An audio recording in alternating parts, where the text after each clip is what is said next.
Bonjour, je m'appelle Iron. Je suis policier à Nancy, en Lorraine, et l'histoire que je vais vous raconter est restée secrète pendant des années. Il devait l'être encore pendant longtemps. À vrai dire, je ne suis même pas sûr que quelqu'un compte en parler un jour. On voulait éviter de choquer la population, mais renfermer toutes ces horreurs devient qu'impossible pour moi. Je ne peux juste plus supporter et vivre dans le silence. Alors voilà, je vais vous parler de l'un des plus horribles tueurs en série de ces dernières années. Tom Gregg, plus connu sous le pseudonyme Kangi. Et, comme je l'ai dit, c'est qu'un tueur en série. Comme tous les autres, il tuait des innocents pour le plaisir. Il arrivait à nous échapper avant même qu'on arrive sur les lieux. Néanmoins, il avait certaines particularités. En premier lieu, c'est la cruauté, dans laquelle il tue ses victimes. Peut-être qu'il vaut mieux, pour exemple, vous raconter la première fois qu'on avait eu affaire à un de ces crimes. C'était en novembre 2007. Il était environ 23 heures quand on nous a appelés. Apparemment, un gang aurait massacré une famille entière. On pourrait penser que c'est peu fréquent, mais au final, ce n'est pas si rare que ça. Bien sûr, certes, cela fait un choc, mais ce n'est pas comme si nous n'y étions pas habitués. Seulement, nous n'aurions jamais imaginé qu'on tomberait sur une telle boucherie. À notre arrivée, la maison était nickel.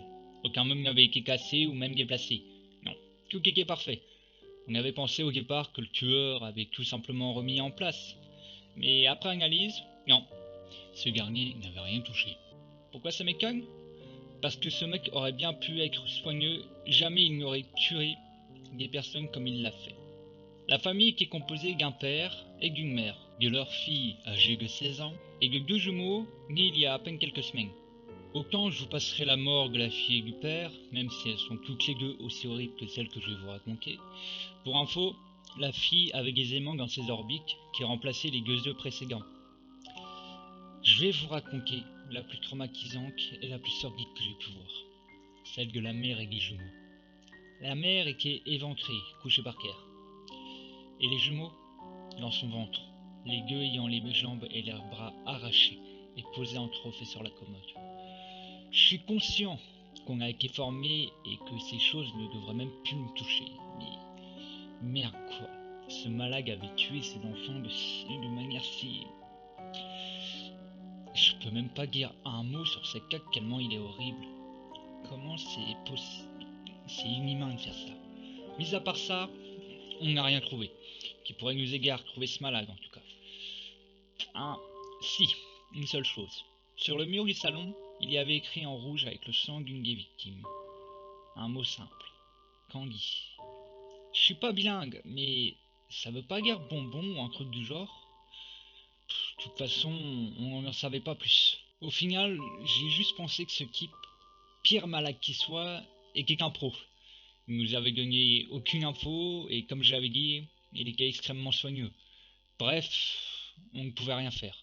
Et pour éviter de choquer les personnes aux alentours, on a préféré casser qu'à faire. J'ai réussi à l'oublier, tant bien que mal, mais j'ai réussi.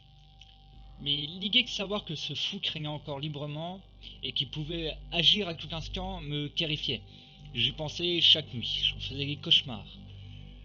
Et alors que je pensais que tout était terminé, en avril 2012, il a refait surface. Ironiquement, c'était le premier. Il était tard quand on nous a appelés. Une vieille dame avait découvert le corps d'un homme d'une trentaine d'années, assis dans sa voiture. Cause de la mort? Sourire de l'ange. Tout comme moi, vous pourrez penser qu'il a fait le sourire après l'avoir tué. Mais non, la personne était morte en se vidant de son sang. Le truc qui rendait ce meurtre sordide était que la personne semblait sourire. Ça faisait froid dans le dos. Sur le pare-brise de la voiture, un seul mot. Quand je l'ai vu, j'ai failli avoir une crise cardiaque. Il était écrit Kangi. Pourquoi était-il revenu et pourquoi ce malade a-t-il refait un coup? Je pensais qu'on en avait terminé avec lui, mais non, il était de retour. Bien sûr, aucun indice. Tout était parfaitement en ordre. C'est comme si la personne ne s'était même pas défendue. Bref, on a décidé d'ouvrir une enquête officielle. Même si on n'avait rien, on essayait. On essayait vraiment d'arrêter ce type. On ne pouvait pas laisser cette personne refaire quelque chose de la sorte. Le dossier était donc ouvert. On l'a surnommé Kangi. Malheureusement, les recherches n'ont rien donné. Du moins, pas avant 2014. On a reçu un fichier sur l'ordinateur d'une adresse inconnue. Sur le message, il est juste écrit Candy, avec une image que je vous montrerai à la fin. Elle montrait un homme qui regardait derrière une vitre. Cet homme était Guy Furieux. Il ressemblait à une personne ayant perdu toute sa peau. On a fait le lien avec l'affaire Candy, mais ça ne nous avançait pas. Enfin, c'est ce qu'on croyait. On a fait circuler cette photo et certains témoins affirmaient l'avoir vue traîner dans un vieil entrepôt abandonné. Avec les coordonnées, on y est calé. Effectivement, dans l'entrepôt, on trouva assis sur une chaise, au milieu de la salle, une personne qui semblait nous attendre.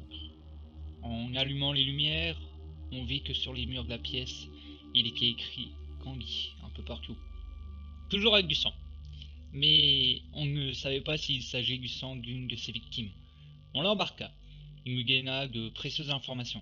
Déjà son vrai prénom, Tom Gregg. Mais il nous a avoué qu'il préférait qu'on l'appelle Candy. Le surnom que lui avait donné sa petite sœur quand ils étaient enfants. Mis à part ça et son nom, il ne se souvenait de rien.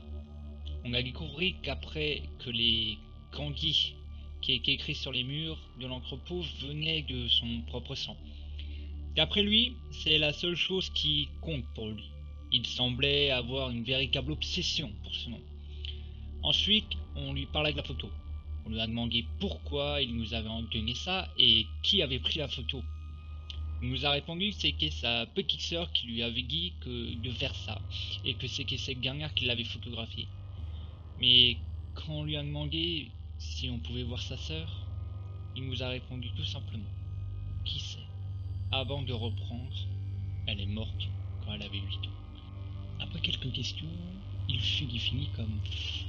Avant de nous quitter, il se retourna et dit que ce n'était pas fini. Suite à ça, je ne le revis plus jamais. Donc, pourquoi j'en parle? Parce qu'en fin 2019, on nous signala quelque chose. Tom Gregg s'était enfui de son hôpital psychiatrique. Il avait sombré dans la folie la plus totale dans sa cellule et il avait écrit Candy un peu partout. Comme je vous l'ai dit, je vais vous montrer sa photo pour que vous puissiez le reconnaître. Mais vous vous demandez sûrement pourquoi je vous raconte tout ça. Parce que je sais qu'il va recommencer. Et je veux que les gens sachent. Je veux que les gens fassent attention. Il va revenir, je le sais. Ce type est très dangereux. Faites très attention. Car Candy est de retour.